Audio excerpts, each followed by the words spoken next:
mambo manne yaliyoifelisha klabu ya Simba kutoa kombe la shirikisho barani Afrika kwa mara ya kwanza.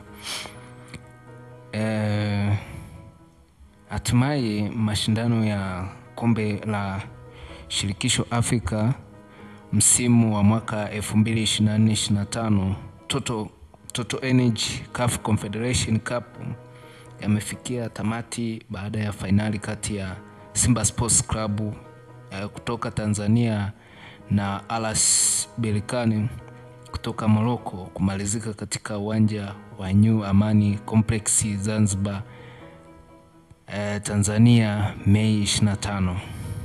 Mechi hiyo ambayo ilikuwa ya marudio ilishuhudia miamba hiyo ya soka barani Afrika ikitoka kwa sare ya bao 1-1.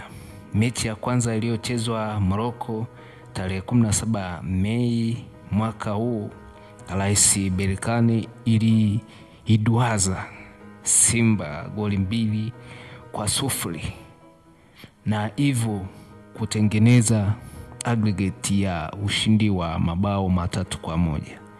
Wakati Simba ikisubiri mashindano mengine ili kutupa tena karata yake msimu ujao wa 2025-26, mjadala unabaki kuhusu ni mambo yapi ambayo yameifanya klabu hii kushindwa kwa mara nyingine tena kubeba kombe hili kwenye ardhi yake ya nyumbani. Itakumbukwa mwaka 1993 Simba ilicheza fainali hapa Tanzania.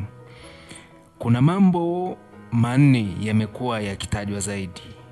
Mosi ni mwamuzi wa mchezo, pili uwezo wa RS Berkane, tatu uwanja na matukio katika mchezo wenyewe, hasa baada ya kadi nyekundu dhidi ya mchezaji wa Simba Yusufu Kagoma. Kwa swala la mwamuzi wa mchezo huu alikuwa ni Dahane Beida kutoka kaskazini magharibi mwa Afrika katika nchi ya Mauritania. Si mashabiki pekee wa Simba waliomnyoshea kidole mwamuzi huyo, pia hata wachezaji wameonyeshwa kutoridhishwa na maamuzi yake. Swala lingine ni uwanja. Uwanja umembeba nani? Katika fainali ya marudio kulikuwa na vuta ni kuvute kuhusu uwanja upi utatumika. Simba na mashabiki wake walitaka mchezo huo uchezwe katika uwanja wa kumbukumbu ya hayati Benjamin William Mkapa jijini Dar es Salaam. Kwa hiyo uwanja wa Amani ambao una uwezo wa kubeba mashabiki takribani 15,500 huku Mkapa ukiwa na uwezo wa kubeba mashabiki waliokaa kwenye viti 60,000, Simba iliona si kawaida kwa kupangiwa uwanja unaobeba mashabiki wachache. Kwa hiyo hii huenda ikawa sababu ambayo iliwatoa mchezoni.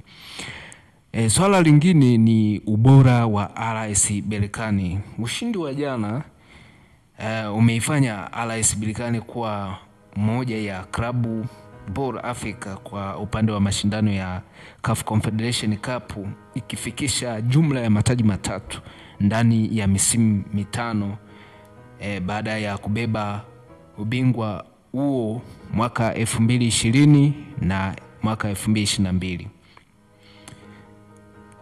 Swala lingine ambalo linatajwa ni kadi nyekundu. Kadi nyekundu dhidi ya kiungo mkabaji wa Simba Yusuf Ali Kagoma katika dakika ya 53 kwa hakika ilizua hisia kali sana, ambapo ilionekana kama hakuna usawa mnapocheza wachezaji 11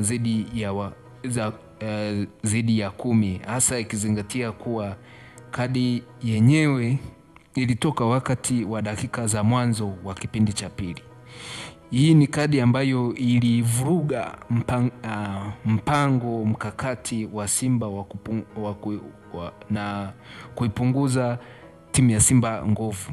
Bila shaka imechangia kwa kiasi kikubwa Simba kushindwa kuongeza bao la pili, na wakati huo bao lao la kuongoza lilisawazishwa. Haya huenda ni mambo manne ambayo yameifelisha klabu ya Simba kuweza kutwaa kombe hili la shirikisho katika ardhi yake ya nyumbani.